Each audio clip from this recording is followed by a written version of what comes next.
So today I want to talk to you about EU regulations when it comes to telecommunications.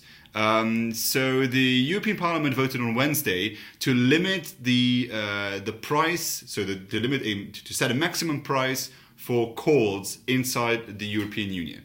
As it is now, it depends on where you call from, where your operator is based, and where you call to. So just to give you an example, I'm here in Luxembourg right now. If I call with a Luxembourgish number from Germany to France, it is cheaper than if I call from Luxembourg with a Luxembourgish number from Luxembourg to France. So it's a very confusing mix, and many of you may have noticed that it really depends where you call to and what operator you have. The European Union now sets a maximum price of 19 euro cents per minute for calls and 6 euro cents for text messages.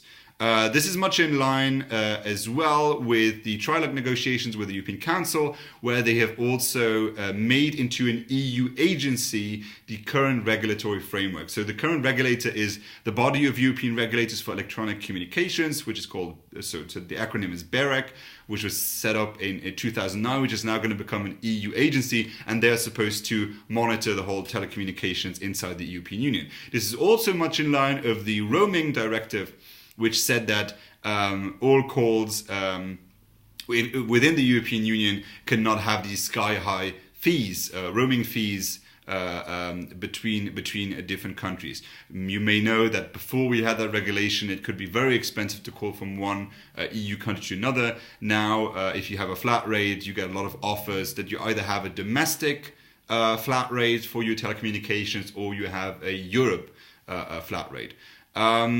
And this basically was decided now on Wednesday, where the European Parliament voted in favor of it. I think there's 2 points about this. One is the question of investment, profits and investment, and the other one is the question of fairness. So profits and investment. The European Union now says that telecommunications companies need to invest a lot of money to invest into 5G. You may know that the highest speed service is now 4G+. But we want 5G, but in order to have 5G, we need to have considerable investment, and much of that needs to be private investment. Now, if you reduce the profits that a company makes, it's tough to say where the money is going to come from to invest into innovation. How a company is going to invest into innovation when you can constantly limit the profit margins for other products that they offer. And the other question is that of fairness, and that was exactly like the way I feel about roaming. For me personally, getting rid of roaming fees is great. Everybody who knows, who's sort of in my domain, is also benefiting from this a lot. It's very convenient. If I travel from one country to another, I don't need to have 50 SIM cards on me, and it doesn't have these high fees. Prior to that, I would have had the requirement to get an EU flat rate, and I would have paid maybe between 75 and 100 euros a month for my flat rate. Maybe in some countries it would be cheaper because there's more competition. What happens now is that my grandma basically pays for my telecommunications consumption, because as I travel around and companies make less money on what I consume, they have to get the money somewhere else. So either prices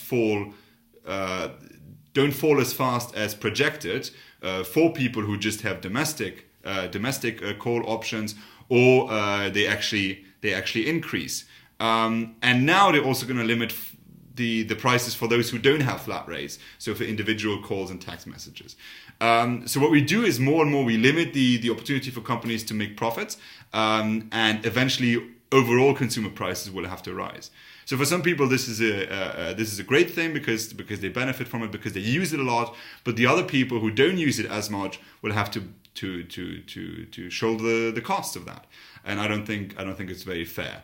I favor a system in which companies compete on the free market and they actually set the prices, and then you compare, and we don't need all of that government intervention. But let me know what you think. I'll be putting some links down below about the new changes that the European Parliament made, and so thank you for watching.